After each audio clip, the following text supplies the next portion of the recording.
My mother-in-law hospitalized my child last summer, but my husband's still on her side. My husband's mother has always been one of those people who thinks she knows best about everything. I raised 3 strong boys when the economy was toughest in the 80s. They didn't need babysitters, she'd say. At first, I admired her. I wanted to be just as resilient of a parent as her. But when I gave birth to my son, she constantly criticized the way I parented. From how I held him to the toys I gave to him, nothing seemed to be okay with her.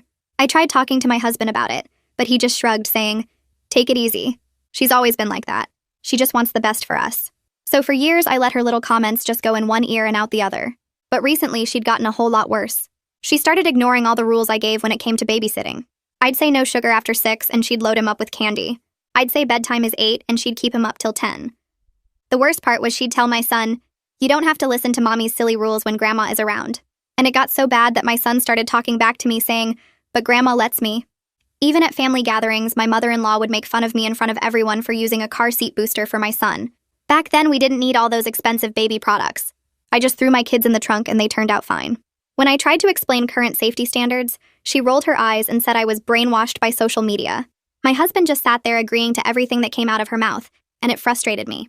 "I'm not going to another family gathering if your mom is always going to act like this," I told him later in the car. He sighed and said, "I told you. You can't be so sensitive around her." And honestly, everything she said was true. Maybe you should try trusting her judgment. I couldn't believe what I was hearing. I stayed silent the rest of the ride home while my husband continued to call me childish for the way I was reacting. But the thing that really set me off most was when she started mocking my son's severe peanut allergy. She'd say things like, "Back then, kids didn't have all these health and mental problems like they do today. It's ridiculous. Parents just make these things up for attention." It was so crazy I thought she was kidding, but I was wrong. 2 Sundays ago, during a family dinner, my mother-in-law started going on and on about how my parenting was too soft and how I was raising my son to be weak. Then she pulled out a little candy bar with peanuts and almost handed it over to my son before I slapped it out of her hand. I stood up and glared at her. "That's it. You're never going to see your grandson until you figure out how to actually be nice and respect my family's boundaries," I said sternly, taking my son to his room to make sure he's fine. My husband went up after a couple of minutes with an angry expression. "You shouldn't have done that to her. Now she's downstairs crying when all she wanted to do was help." "Help? You're kidding, right? She tried harming our child. Your son," I shouted back. He shook his head at me and walked back out to continue having dinner with his family. After that, I stopped inviting his family over, declined every time she offered to babysit. My husband was still angry at me, saying I was being unfair and holding a grudge over nothing. But I didn't care. My son's health was my priority. But last week, I had to leave town when my mom suddenly collapsed. My husband promised he'd stay home with our son. So before I left, I showed him exactly where to find the EpiPen and reminded him about all our rules. "Absolutely no peanuts, okay?" "I got it. Go and focus on your mom," he said just before I had to rush out. But apparently, after an hour of watching our kid, my husband needed to urgently step out to visit some friends and watch an important game. He dropped off our child to his mom, handed over the EpiPen, and told her all the rules that she called useless just weeks ago, expecting her to follow it. She rolled her eyes and said, "Fine, fine," and he thought that was the end of it. But he was wrong. After he left, she decided to prove once and for all that I'd been lying about the allergy. She gave my son peanut butter cookies, thinking she could finally show everyone I was being overdramatic. But then she watched his face swell up, then panicked as he started turning purple and blue right in front of her. She called my husband crying for help while she struggled with the EpiPen. He quickly called 911 and raced back to see the damage. My husband called me an hour later at the hospital. Our son, he had an attack. I drove like a maniac to get there, just in time to hear his mother confess that she'd given him peanut butter to see if the allergy was real. But she wasn't even sorry. If you hadn't coddled him so much, maybe his immune system would be stronger. Even the staff couldn't believe it. That's when I decided that my mother-in-law needed to be unalived. I pushed through the hospital room door and there she was, standing next to my son's bed like she had any right to be there. Her face was red and puffy from crying, but I didn't care. She opened her mouth to say something, but I cut her off before she could start. I pointed at the door and told my husband to get his mother out of this room right now or I was calling security. My voice shook so badly I barely recognized it. She tried to touch my arm and I jerked away like she'd burned me. My husband stepped between us and asked me to calm down. Calm down. I stared at him like he'd grown a second head. His mother started crying again, saying she didn't mean for this to happen and she was so sorry. But her sorry meant nothing because my son was lying in that bed with tubes in his arm because of what she did on purpose. My husband actually had the nerve to defend her. He said she made a mistake and didn't mean for things to go this far. That word, mistake, made something snap inside me. I screamed that she deliberately poisoned our child to prove a point. The words came out so loud that a nurse rushed in from the hallway. She put her hand on my shoulder and asked everyone to please lower their voices because there were other patients trying to rest. I was shaking all over and couldn't seem to stop. My mother-in-law kept saying over and over that she just wanted to show everyone I was being too worried about nothing. The nurse looked between all of us and said maybe some people should wait in the family room down the hall. My husband tried to argue, but the nurse was firm. She said my son needed calm and quiet right now, not all this yelling and upset. The ER doctor came in a few minutes later and asked to speak with me privately. We stepped just outside the room where I could still see my son through the window. She explained that he was stable now, but they needed to keep him overnight to watch for delayed reactions. Sometimes the body has a second response hours after the first one. She asked me very specific questions about how he got exposed to peanuts. Did he eat something at home? Did someone give him food without checking? I told her exactly what happened. How my mother-in-law fed him peanut butter cookies on purpose because she didn't believe the allergy was real. The doctor's face changed as I talked. She wrote everything down in her notes and said she needed to document this very carefully. I could tell from the way she looked at me that she knew something was really wrong with this whole situation. I went back into the room and refused to leave my son's bedside. My husband took his mother to the waiting room finally. My boy looked so tiny in that big hospital bed with the IV needle taped to his little arm. The monitors beeped steadily next to him, tracking his heart rate and oxygen. I kept thinking about that moment weeks ago, when I slapped the candy bar out of her hand at the family dinner. I should have done more then. I should have cut her off completely right then, instead of just avoiding her. Maybe if I'd been stronger about it, we wouldn't be here now. He was sleeping, but his face still looked puffy and red. I pulled the chair right up next to his bed and held his other hand, the one without the IV. I wasn't going to let anyone else near him. Around midnight, a woman knocked softly and came in. She introduced herself as the hospital social worker and said she needed to talk to me about what happened tonight. I was so tired, but I told her everything. I started with how my mother-in-law had always ignored my rules and boundaries, how she mocked me for using car seats and following safety guidelines, how she told my son he didn't have to listen to my rules when she was around. I explained about the peanut allergy and how she'd made fun of it for years, saying kids today didn't have real problems. I told her about the candy bar incident at dinner and how I'd banned her from seeing my son after that. Then I explained how my husband dropped our son off with her anyway when I had to leave town for my mom's emergency. The social worker wrote everything down and asked questions about dates and specific things my mother-in-law had said. She wanted to know if my husband knew about the boundary I'd set. I said yes, he absolutely knew, and I'd reminded him about the peanut rules right before I left. She closed her notebook and looked at me very seriously. She said that deliberately feeding a known allergen to a child counts as medical neglect and possibly abuse. It wasn't an accident if someone did it on purpose to test whether the allergy was real. The hospital was required by law to file a report with Child Protective Services because this was an intentional exposure, not an accident. My stomach dropped, but also I felt this weird sense of relief. Finally, someone official was saying out loud that what happened was wrong and dangerous. She said CPS would contact me within a few days to do an investigation. They'd want to talk to me, my husband, and probably my mother-in-law. She promised this was about making sure my son stayed safe going forward, not about punishing anyone. My husband came back in right after she left. I told him about the CPS report and he completely lost it. He said I was destroying his family over an honest mistake. There was that word again. Mistake. I asked him how it was a mistake when his mother admitted she gave the cookies on purpose. He said she didn't understand how serious it really was. I pointed out that I'd been telling everyone how serious it was for years, but nobody listened. He got defensive and said I was always so extreme about everything. The social worker's words were still fresh in my mind, and I felt stronger knowing someone official agreed with me. I told him that CPS filing a report wasn't my choice. It was the law, and maybe he should think about why the hospital felt it was necessary. We ended up in the hallway at 2 a.m. having a huge fight about what counts as an honest mistake. Other people in the waiting area stared at us, but I didn't care anymore. I said his mother admitted she gave our son peanut butter to prove the allergy wasn't real. That was the exact opposite of accidental. He argued that she didn't mean for him to actually get sick. She just didn't believe it would happen. I asked him what he thought would happen when someone with a severe peanut allergy eats peanut butter. Did he think fairy dust would protect him? He said I was being cruel and his mom was devastated by what happened. I said our son almost died and that's what should devastate everyone, not hurt feelings. He finally broke down crying. He admitted he never should have left our son with his mother after I'd set that boundary. He said he knew I was serious, but he thought just a few hours wouldn't matter. Then he tried to say we were both to blame. Me for being too strict with the rules and his mom for going too far. I stared at him while he cried and tried to split the blame 50-50. Like my crime of having rules about a life-threatening allergy was somehow equal to his mother deliberately feeding poison to our child. I couldn't believe he was still trying to make this about me being unreasonable. I told him there was no both sides when someone deliberately put a child's life in danger. I was done pretending his mother's feelings mattered more than our son's safety. He looked shocked, like he'd never heard me talk this firmly before. Maybe he hadn't. Maybe I'd been too soft for too long, trying to keep the peace and not rock the boat. But that was over now. I said I didn't care if his whole family hated me forever. I didn't care if he thought I was being unfair or holding grudges. Our son almost died tonight because people didn't take his allergy seriously. That was never going to happen again, no matter who I had to cut out of our lives to keep him safe. My husband just stood there in the hallway with tears running down his face, and I walked back to our son's room and shut the door. The next morning, I woke up in the chair next to my son's hospital bed, with my neck killing me and my back all stiff. He stirred around 6 and his eyes opened slowly, looking confused about where he was. Then his little hand went to his throat and he touched it carefully like it hurt. He looked at me with tears starting to form and asked why his throat felt so bad and scratchy. I sat on the edge of his bed and brushed his hair back while he kept touching his neck. Then he asked why Grandma gave him cookies that made him so sick and had to come to the hospital. Hearing him try to figure out why someone who said she loved him would hurt him on purpose broke something deep inside my chest. I took a breath and tried to keep my voice steady. I told him that Grandma made a very bad choice and gave him something she knew would make him sick. I said he was never going to be alone with her again, and that Mommy would make sure he stayed safe. My husband walked in right then holding 2 cups of coffee and heard what I said. He started to open his mouth to argue, but I turned and looked at him with an expression that made him shut it immediately. He set the coffee down and walked back out without saying anything.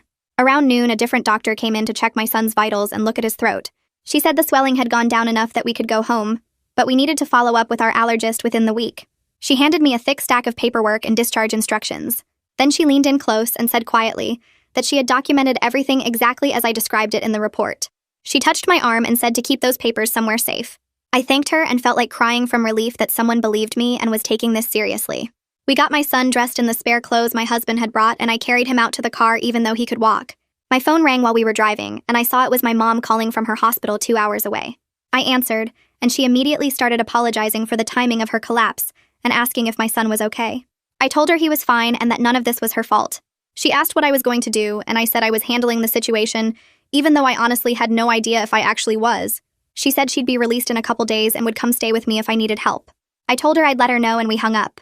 Back home, I walked straight to my son's room and started pulling clothes out of his dresser. My husband followed me asking what I was doing. I said I was moving all of our son's things into my bedroom, and he could sleep in the guest room. He said I was being dramatic again, and that we needed to talk about this like adults. I kept packing clothes into a garbage bag and told him I was past caring what he thought was dramatic versus necessary.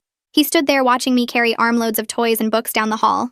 I made up the small daybed in my room for my son, and brought in his nightlight and favorite blankets. My husband tried to argue more, but I just closed the door in his face. That evening, after my son fell asleep early, I sat on the couch with my laptop. My hands were shaking as I typed "grandmother endangering grandchild" into the search bar. I forced myself to keep reading even though every article made me feel sick. I found a family law firm that handled protective orders and custody issues, and left a voicemail at midnight explaining everything that happened. My voice cracked halfway through, but I kept talking until the beep cut me off. The next morning, I was making breakfast when my phone rang from a number I didn't recognize. A woman said this was Tina's office calling back about my voicemail. She said Tina had listened to my message first thing and wanted to squeeze me in for a consultation that same afternoon if I could make it. I said yes immediately, and she told me to bring all documentation of the incident. I spent the rest of the morning gathering hospital papers, old text messages from my mother-in-law, and photos of my son's medical alert bracelet. At 2 o'clock, I walked into Tina's office in a building downtown. She was younger than I expected, with dark hair pulled back and a firm handshake. We sat in her conference room, and I laid out the whole history starting from when my son was born. I told her about years of boundary stomping and the constant criticism of my parenting. I described the public humiliation at family gatherings and her mocking comments about the allergy. Then I explained the deliberate allergy testing that put my son in the hospital. Tina listened without interrupting and took detailed notes about everything. She asked specific questions about dates and who witnessed different incidents. When I finished, she set down her pen and looked at me directly. She said I had strong grounds for a protective order against my mother-in-law based on the intentional harm. Then she said something that made my stomach drop. She asked gently if I thought my husband could be trusted with unsupervised custody, given his pattern of enabling his mother. That question hit me hard because I had been so focused on his mother that I hadn't fully processed my husband's role in all this. He knew about the boundary I had set. He knew about the severity of the allergy. And he still handed our son over to her anyway. Tina closed her notepad and leaned forward across the conference table. She told me I needed to start documenting everything from this point on. Every text message from my mother-in-law. Every time my husband pressured me to reconcile. Every attempt at contact. She said she'd seen cases like mine before where family members slowly wore down the protective parent until they gave in. I nodded and pulled out my phone to start a notes file right there in her office. She watched me create the document and then added that I should go back through my memory and write down every incident I could remember with dates if possible. The more detailed the timeline, the stronger my case would be if we ended up in court. I thanked her and left her office feeling both scared and relieved that someone finally understood how serious this was. Back home, I sat at the kitchen table with my laptop and started typing. I created a document titled Incident Timeline and began with the day my son was born. I remembered how my mother-in-law criticized the way I held him in the hospital, then the comments about breastfeeding being unnecessary. The first time she ignored my rule about visitors washing their hands. I kept typing and the document grew longer. The candy after bedtime. The mocking at family dinners. Her telling my son he didn't have to listen to my rules. The car seat comments. Every single peanut allergy joke. Writing it all down made my hands shake because I realized I'd been making excuses for terrible behavior for years. I'd told myself she meant well. That she was just old-fashioned. That I was being too sensitive like my husband always said. But seeing it all listed out in black and white showed me a clear pattern of someone who had never respected me as a parent and had actively undermined my authority with my own child. I was still typing when I heard my husband's car pull into the driveway around 6. He walked in and dropped his keys on the counter.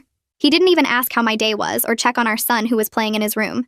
Instead, he immediately started talking about when his mother could see our son again. Not if. When. Like it was already decided that I would eventually give in. I closed my laptop and looked at him. I told him the answer was never. She was never going to be alone with our son again. He needed to accept that, or we had much bigger problems than his mother. His face got red and he raised his voice asking how long I planned to hold this grudge. I stood up from the table and walked over to my bag where I'd put the consultation notes from Tina. I pulled out the folder and opened it on the counter in front of him. He looked down at the papers and I watched his face change as he read. His eyes stopped on the words protective order, and he went pale. He looked up at me and asked if I was seriously considering a restraining order against his mother. I told him I wasn't considering it. I was doing it. He slammed his hand on the counter and said I was being vindictive, that I was holding a grudge and trying to punish his mother instead of protecting our son. I felt something snap inside me. I asked him how keeping a woman who deliberately poisoned our child away from him was vindictive. He didn't have an answer for that. He just kept saying I was taking this too far and being unfair. That's when we had the worst fight of our entire marriage. He finally admitted something I'd suspected for years but never wanted to believe. He said he'd always thought I was making too big a deal about the allergy. That he believed his mother when she said modern parents invented problems for attention. He'd been humoring me all these years. Humoring me. Like our son's life-threatening medical condition was some kind of phase I was going through. I stared at him and felt like I was looking at a complete stranger. This man I'd been married to for 8 years had never actually believed our son could die from eating peanuts. He thought I was being dramatic, overprotective, making things up. Suddenly everything made sense. The dismissive comments when I asked him to check ingredient labels, the reluctance to enforce rules with his family, the constant pressure to give his mother more access to our son. He'd never taken any of it seriously because he didn't think the danger was real. I told him he needed to leave the house for a few days while I figured out what to do next. He refused at first and said it was his house too and I couldn't just kick him out. I looked him right in the eyes and reminded him that I was the one who slapped a candy bar out of his mother's hand to save our son's life while he sat there and did nothing. I was the one who set the boundary that could have prevented all of this. And he was the one who handed our son over to his mother so he could watch a game with his friends. He opened his mouth to argue, but nothing came out. He just stood there for a minute and then walked down the hall to our bedroom. I heard him pulling clothes out of drawers and opening closet doors. He came back 20 minutes later with a duffel bag packed. He stopped in the doorway and told me I was tearing our family apart. I was destroying everything because I couldn't let go of one mistake. I felt my jaw tighten. I told him his mother tore our family apart the second she fed peanut butter cookies to a child she knew was allergic. He shook his head and walked out. I heard his car start and watched through the window as he backed out of the driveway. My son came out of his room asking where Daddy was going. I told him Daddy needed to stay with Uncle Mike for a little while and gave him a hug. 2 days later, my phone rang from a number I didn't recognize. A man's voice said this was Dominic from Child Protective Services calling about a report filed at the hospital. My stomach dropped. I knew the hospital had to report what happened, but actually getting the call made it real.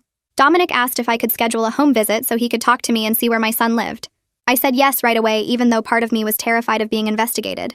But another part of me was grateful that someone official was finally taking this seriously and documenting everything that happened. We set up an appointment for the following Tuesday at 10 in the morning. Tuesday came and I spent the whole morning cleaning even though the house was already clean. I was nervous about what Dominic would think or what questions he'd ask. The doorbell rang exactly at 10, and I opened it to find a man in his 40s with a clipboard and a kind face. He introduced himself as Dominic and asked if he could come in. I led him to the living room and offered him coffee, which he declined. He sat down and pulled out some papers. He explained that he'd already reviewed the hospital social worker's report and talked to the ER doctor who treated my son. Now he needed to hear my side of the story and see my son's medical records. I pulled out the folder I'd prepared with all of my son's allergy documentation. Test results from when he was 2. The action plan from our allergist. Photos of his medical alert bracelet. The discharge papers from the hospital. Dominic looked through everything carefully and took notes. He asked me to walk him through the whole history with my mother-in-law. I told him about years of boundary violations, the constant criticism, her mocking the allergy, the incident where I had to slap food out of her hand, my explicit instruction to my husband not to leave our son with her. Everything. Dominic listened without interrupting, and his expression got more serious as I talked. When I finished, he set down his pen and told me he was clearly concerned about the intentional nature of the exposure. This wasn't an accident or a mistake. My mother-in-law had deliberately given my son something she knew he was allergic to in order to prove a point. He set down his clipboard and looked at me seriously. He told me that CPS wasn't trying to punish anyone or tear families apart. Their only concern was making sure my son stayed safe going forward. Then he asked me detailed questions about my husband's judgment. Could I trust him to protect our son from his mother? Would he put our child in danger again if his mom pressured him? Did I believe he understood how serious the allergy actually was? I opened my mouth to answer, but nothing came out at first. My hands started shaking, and I had to set down my coffee cup before I spilled it. I told him honestly that I didn't know anymore. That uncertainty was killing me because I never thought I'd have to protect my child from his own father's poor decisions. I'd always trusted my husband completely until he dropped our son off at the one place I'd explicitly said was unsafe. Dominic nodded slowly like he'd heard this exact story 100 times before. He wrote something down in his notes and told me that was a very honest answer. He said a lot of parents in my situation tried to defend their spouse even when the evidence showed serious problems. He recommended I follow through with the protective order Tina mentioned. He also suggested family therapy if my husband wanted to rebuild trust and prove he could prioritize our son's safety over his mother's feelings. CPS would keep the case open for 90 days to monitor the situation and make sure all safety plans were being followed. He'd check in every 2 weeks and wanted to see documentation of any attempts by my mother-in-law to contact us. I thanked him and walked him to the door. After he left, I just stood in the hallway for a minute trying to process everything. My husband came home from his brother's place that evening. I was making dinner when he walked in and immediately started yelling about CPS showing up at his work to interview him. He accused me of reporting him to the authorities and trying to get our son taken away. His face was red and he kept pacing back and forth in the kitchen. I had to explain multiple times that the hospital filed the report, not me. Medical professionals are required by law to report child endangerment. He didn't want to hear it. He said I must have told the hospital staff to make it sound worse than it was. I reminded him that our son almost died and his mother admitted she did it on purpose. He went quiet for a minute, then stormed off to the guest room and slammed the door. The next morning, his mother started calling my phone. When I didn't answer, she started texting. At first, the messages were tearful apologies about how sorry she was and how she'd never forgive herself. By afternoon, the tone changed completely. She sent angry texts saying I was keeping her grandson from her and destroying her relationship with her son. She called me controlling and said I'd always manipulated her boy. The messages kept coming all day and into the evening. Finally, she left a voicemail that made my blood boil. Her voice was shaking with anger as she said I'd always been a controlling witch who manipulated her son, and now I was using this accident to turn him against his own mother. I blocked her number immediately and saved all the messages to show Tina. I called Tina the next day and told her I wanted to move forward with the protective order. She scheduled an appointment for that afternoon. In her office, I showed her all the text messages and the voicemail. She made copies of everything and started drafting the petition. She explained we were filing for a temporary protective order that would go into effect immediately if approved. The order would request that my mother-in-law have no contact with my son whatsoever. She also had to stay at least 500 feet away from our home and his school. We'd get a court date within 2 weeks for a hearing where a judge would decide whether to make it permanent. Tina filed the paperwork that same day. Within 48 hours, my husband's entire family started a campaign to pressure me into dropping the order. His oldest brother called saying I was overreacting and his mother had learned her lesson. His younger brother sent text messages about how I was tearing the family apart over one mistake. His aunt showed up at my door uninvited one afternoon trying to convince me to reconsider. She stood on my porch for 20 minutes talking about forgiveness and family loyalty. I closed the door on her mid-sentence. Someone in the family posted vague accusations about me on social media. The post didn't use my name, but anyone who knew the situation would know exactly who it was about. It said some people use their children as weapons to hurt family members who love them. My phone buzzed constantly with messages from relatives I barely knew. I screenshot every text message, saved every voicemail, and documented every time someone showed up at my house. I forwarded everything to Tina in one big email. She called me an hour later and said this pattern of harassment actually strengthened our case. It showed the family's complete lack of respect for boundaries, and their belief that they were entitled to access, despite serious safety concerns. She warned me that family court could get really ugly when one side felt entitled to a relationship no matter what. She told me to keep documenting everything and not to engage with any of them. The day before court, my husband came to me looking defeated.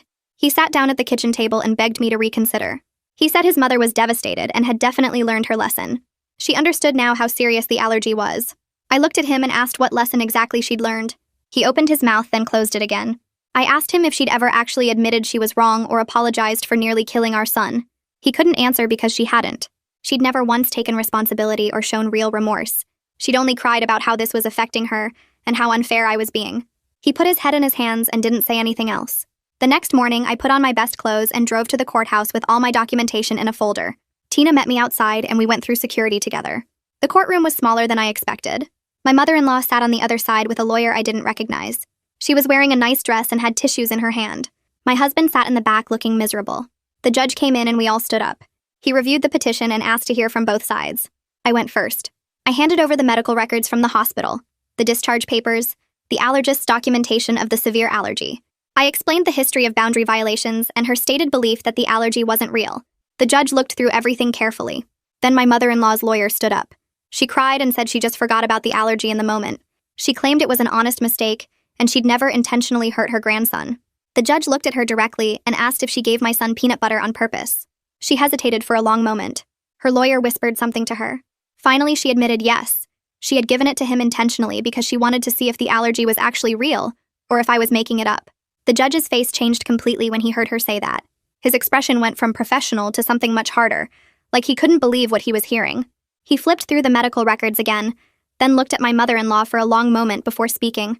He granted the temporary protective order right there, no hesitation. She couldn't contact my son at all, couldn't come within 500 feet of our house or his school. The judge set another hearing in 3 months to decide if the order should be permanent. My mother-in-law's lawyer tried to object, but the judge cut her off. He said any grandmother who admits to deliberately exposing a child to a known allergen to prove a point has shown she can't be trusted with that child's safety. That's when my mother-in-law completely lost it. She stood up and started screaming that I'd turned her son against her. Her voice got louder and louder, yelling that I'd stolen her grandchild and she had rights. The judge banged his gavel and told her to sit down, but she kept going. She pointed at me across the courtroom and called me a liar and a manipulator. Security came through the side door, 2 officers in uniform. They moved toward her table and her lawyer grabbed her arm, trying to get her to stop talking. But she shook the lawyer off and kept screaming about how she raised 3 boys just fine, and I was ruining her family. The officers took her by both arms and started walking her toward the exit. She tried to pull away from them, still yelling that she had rights and I couldn't do this to her. Her voice echoed through the whole courtroom as they led her out.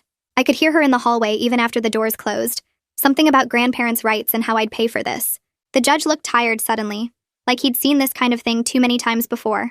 He told everyone remaining that the order was effective immediately, and court was done. I glanced back at my husband sitting in the last row. His face looked completely broken, watching his mother get dragged out by security. For just a second, I felt bad for him. This was his mom, even if she'd done something terrible. But then I remembered my son's face swelling up, turning purple and blue.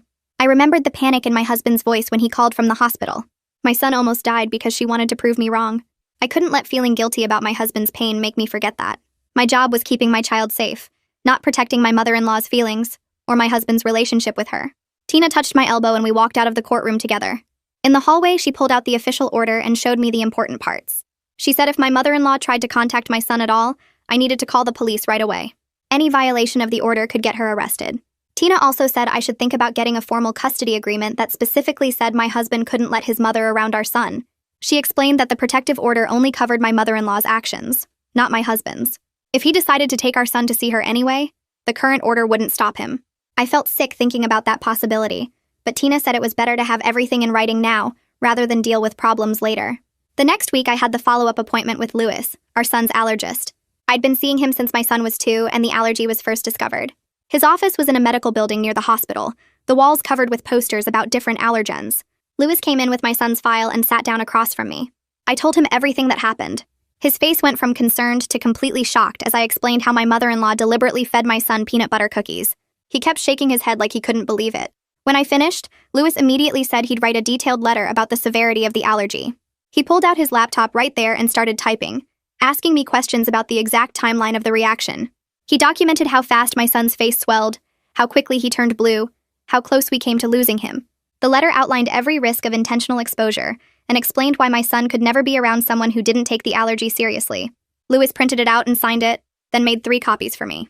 He said I should give copies to anyone who might need to understand the medical reality of what happened. Then Louis pulled out my son's current action plan and said we needed to update everything. He wanted me to give new copies to the school nurse, any babysitters and family members I trusted. He wrote out exactly what to do if my son was exposed again, what signs to watch for, when to use the EpiPen. He also said something that surprised me. He suggested I get my son into counseling to process what happened. Louis explained that being deliberately hurt by someone he trusted could affect how my son thought about food and safety going forward. He said kids who go through medical trauma sometimes develop anxiety around eating, especially when the trauma involved someone they loved. I asked if he knew any good therapists, and he recommended Virginia, a child therapist who worked with medical trauma cases. I called Virginia's office from the parking lot after leaving Lewis's appointment. The receptionist said Virginia specialized in helping kids who'd been through scary medical situations and family problems. She had an opening that same week, which felt like a miracle. The receptionist also mentioned Virginia did family sessions if my husband wanted to participate. I wasn't sure about that part, but I made the appointment anyway. When I got home, my husband's car was in the driveway. He'd moved back in 2 days after the court hearing, but things were awful between us. He slept in the guest room down the hall. We barely talked except about basic things like dinner or my son's schedule.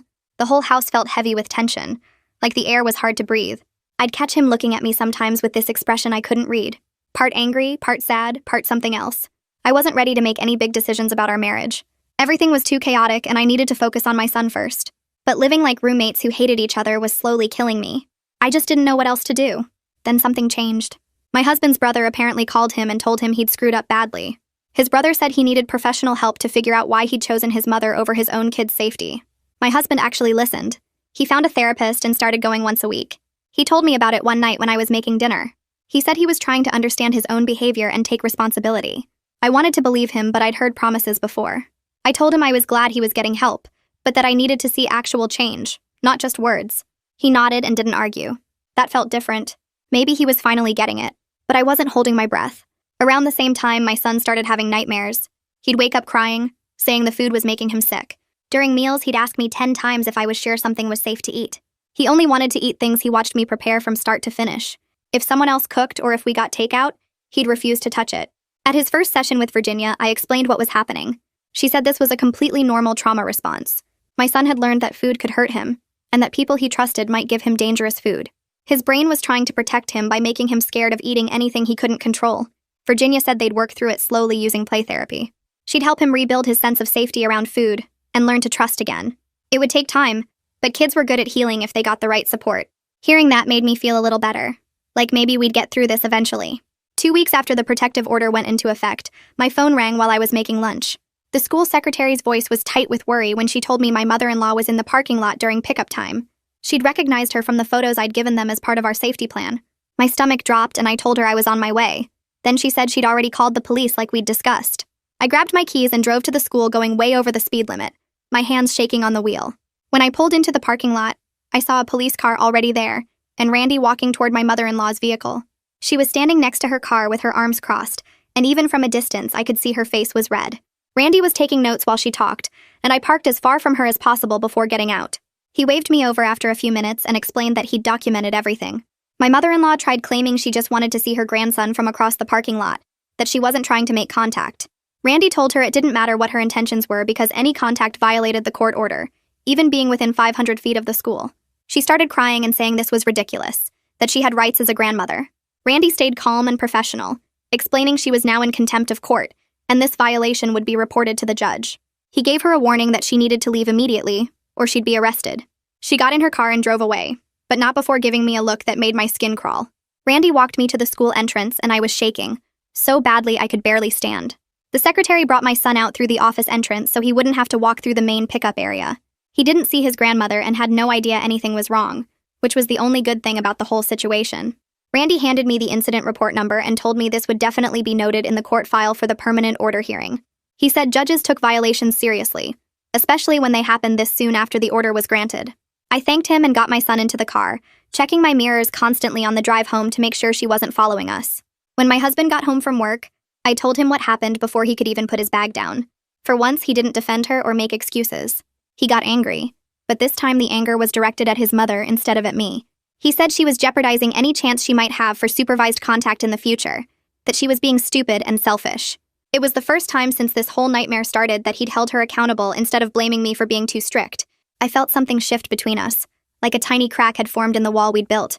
It wasn't much, but it was something. The next morning, I called Tina and told her about the school incident.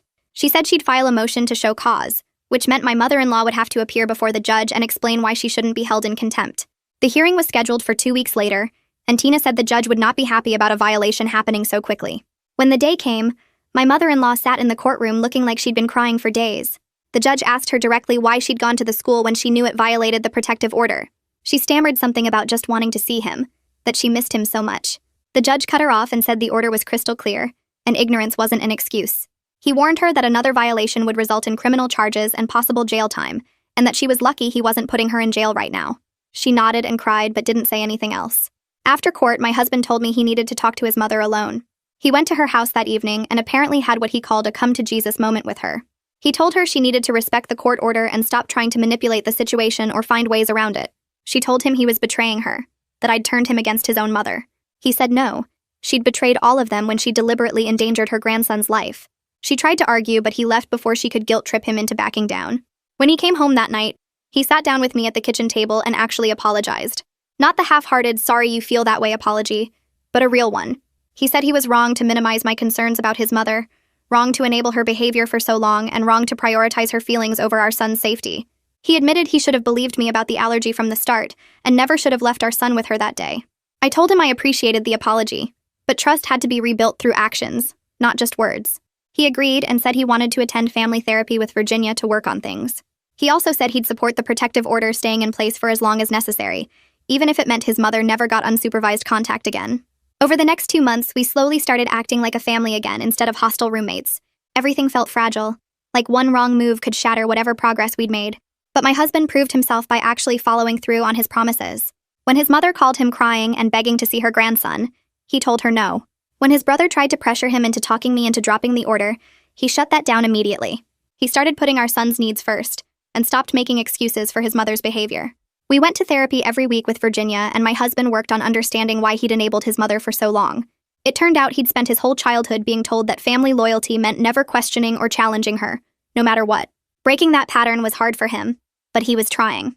My son's anxiety around food was getting better too, though he still asked me to check ingredients on everything. The permanent protective order hearing finally arrived, and this time my husband came with me to testify. When the judge asked him about the order, he said he couldn't trust his mother's judgment anymore, and believed the order was necessary to keep our son safe. He told the judge that his mother had shown no real remorse or understanding of how serious her actions were. She sat there crying while her own son testified against her, but I didn't feel bad about it anymore. The judge reviewed the documentation one more time before looking up at my mother-in-law with an expression that made it clear he wasn't impressed. He announced the protective order would become permanent, but added conditions for supervised contact if she completed parenting classes and anger management courses, plus got written clearance from our son's therapist confirming she understood the severity of food allergies and could be trusted. My mother-in-law's face went from hopeful to furious in seconds. She stood up so fast her chair scraped loudly across the courtroom floor and started yelling that this was ridiculous, that she was punished for caring about her grandson. The judge warned her to sit down or be held in contempt, but she grabbed her purse and stormed toward the exit, shouting that she wouldn't jump through hoops to see her own family. The courtroom doors slammed behind her and the sound echoed in the sudden silence. My husband sat there staring at where his mother had been, looking exhausted, but not surprised. Over the following weeks, my son's anxiety around food started getting better with Virginia's help, though the progress came in small steps. He still brought me every snack package and asked me to read the ingredients out loud, his little finger following along as I pointed to each word. At his next appointment, Lewis examined him thoroughly and reviewed his action plan, then told me my son was doing excellent with managing his allergy and was learning to speak up about his needs in age-appropriate ways. 6 months after the hospitalization, my marriage still felt like we were rebuilding something that had been broken into tiny pieces, but we showed up to therapy every week and actually talked about the hard stuff instead of avoiding it. My son was healing with Virginia's support, having fewer nightmares about food, and slowly trusting that meals wouldn't hurt him. The permanent protective order sat in my filing cabinet, a piece of paper that gave me peace knowing my son was legally protected from someone who'd proven she'd rather be right than keep him safe. My mother-in-law never enrolled in a single class or tried to meet any of the judge's conditions, choosing her pride over ever seeing her grandson again. Part of me felt sad that she'd made that choice, but mostly I just felt relieved that I'd put my child's life ahead of keeping the peace with family who didn't deserve it. That's the story for today. Thanks for letting me share it with you. It honestly means a lot that you spend your time here. I hope it brought something gentle or kind to your day. Subscribe if you'd like to hear more like this.